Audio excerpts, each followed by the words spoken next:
चलिए चैप्टर 4 का ये एक मान लीजिए VVI क्वेश्चन इसको कहिए, क्या कहिए, VVI क्वेश्चन है ये, ठीक है।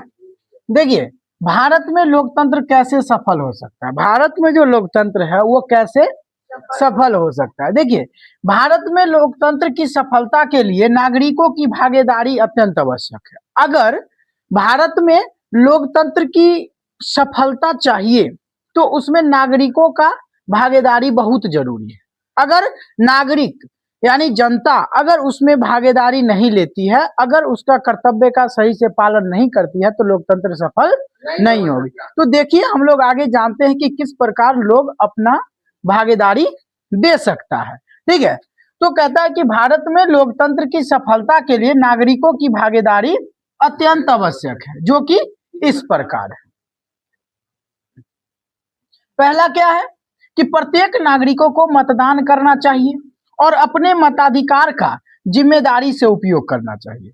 जितने भी नागरिक हैं, ठीक है, उन सभी को क्या करना चाहिए, मतदान करना चाहिए। ऐसा नहीं है कि जो चलो हम नहीं ये करेंगे तो क्या होगा, है ना, एक को नहीं देने से कुछ नहीं हो सकता, तो ऐसा हमें करना नहीं चाहिए, ठीक है। हमें मतदान करनी चाहिए, हर एक नागरिक को मतदान करनी चाहिए और अपने मताधिकार का बड़े जिम्मेदारी के साथ उपयोग करना चाहिए। जो आपको मताधिकार मिला है अर्थात अपने प्रतिनिधि को चुनने का जो अधिकार मिला है, इसको बड़े जिम्मेदारी से चुनिए, क्योंकि आगे चल करके ये आप ही के लिए काम कर सकते हैं। अगर आपका चुनाव गलत होता है तो फिर आप पर ही ये विपरीत प्रभाव डालेगा, है ना। इसलिए जो आपके पास जो एक मताधिकार है उसका बड़े जिम्मेदारी के साथ क्या करिए, उपयोग कीजिए। तो पहला क्या कह रहा है कि प्रत्येक नागरिकों को मतदान करना चाहिए और अपने मताधिकार का जिम्मेदारी से उपयोग करनी चाहिए, ठीक है।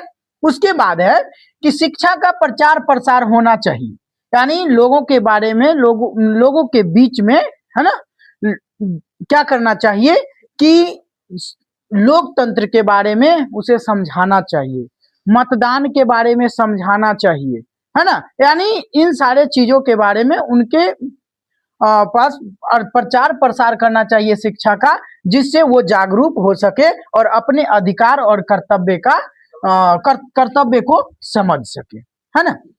अगर मान लीजिए शिक्षा नहीं होगा, है ना, सोच समझ नहीं होगी, तो फिर क्या होगा कि उनको मताधिकार जो मिला है अर्थात जो उनका अधिकार है, जो उनका कर्तव्य है, उनको अच्छी तरह से वो समझ नहीं पाएंगे और नहीं समझ पाएंगे तो उनका पालन भी अच्छी तरह से नहीं कर पाएंगे। तो इसके लिए शिक्षा का प्रचार प्रसार जरूरी है, ठीक है। तो शिक्षा का प्रचार प्रसार होना चाहिए जिससे लोग अपने अधिकार और कर्तव्य को समझ सके, ठीक है। अगला है कि सरकारी नीतियों में पारदर्शिता होनी चाहिए, ठीक है, और उत्तरदायित्व होना चाहिए ताकि जनता का विश्वास बना रहे, है ना। सरकारी नीतियों में जो भी सरकारी नीति बनाई जाती है वो लोगों को भी साझा करना चाहिए, लोगों को भी बताना चाहिए। ये नहीं कि मतलब गुप्त रूपेण लगा दिए हो गया, ऐसा कुछ नहीं होना चाहिए। उनमें भी पारदर्शिता होनी चाहिए और कुछ उत्तरदायित्व होनी चाहिए ताकि जनता का विश्वास सरकार पर बना रहे, ठीक है। और देखिए जब देश के सभी वर्ग इन अधिकारों को जो उनको मत देने का अधिकार अर्थात अपने प्रतिनिधियों को चुनने का अधिकार मिला है, ठीक है, अगर सभी वर्ग के लोग अपने अधिकार का प्रयोग और कर्तव्य का पालन अगर सही से करेंगे तो भारत में लोकतंत्र और अधिक मजबूत और सफल होगा, ठीक है। यही क्वेश्चन है, ये क्वेश्चन है कि भारत में लोकतंत्र कैसे सफल हो सकता है, तो ये आपको लिख देना है, ठीक है। अगर एग्जाम में ऐसा क्वेश्चन आता है तो आप इसको लिख देंगे, ठीक है।